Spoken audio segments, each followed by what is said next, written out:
Today's question comes from Tokyo, Japan. The question is, you've been sending various kinds of messages via Webmaster Tools to improve transparency. It's a good move.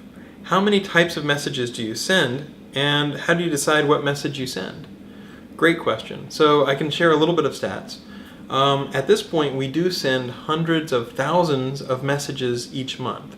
That might sound like a lot, but for example, one search engine named Bleco estimated that 1 million spam pages are created every hour. So the web is very large, so it shouldn't be a surprise that some percentage of it is spam, and as a result, we do spend a lot of time finding that spam, and since we automatically send messages and notifications when we find it, there are a lot, hundreds of thousands of notifications that we send out each month.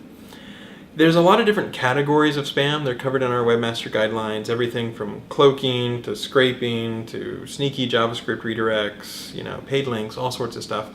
But all of those boil down to roughly about 10 different messages that we send, So hidden text, keyword stuffing, gibberish, all that would go into one message that we send out.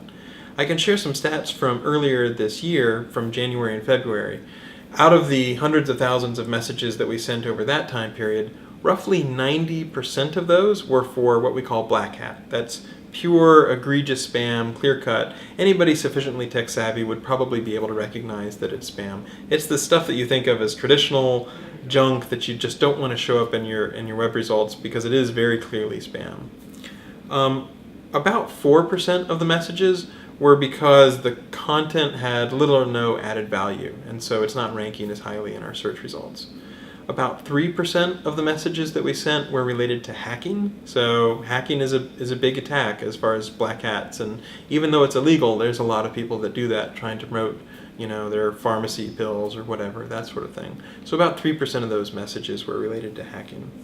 Something like 2% of the messages that we sent out were related to link buying, and about 1% were related to link selling.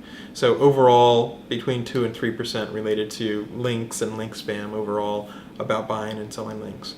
So that gives you a broad idea of the sorts of categories that we send things out for, and the rough number of messages that we send out each month.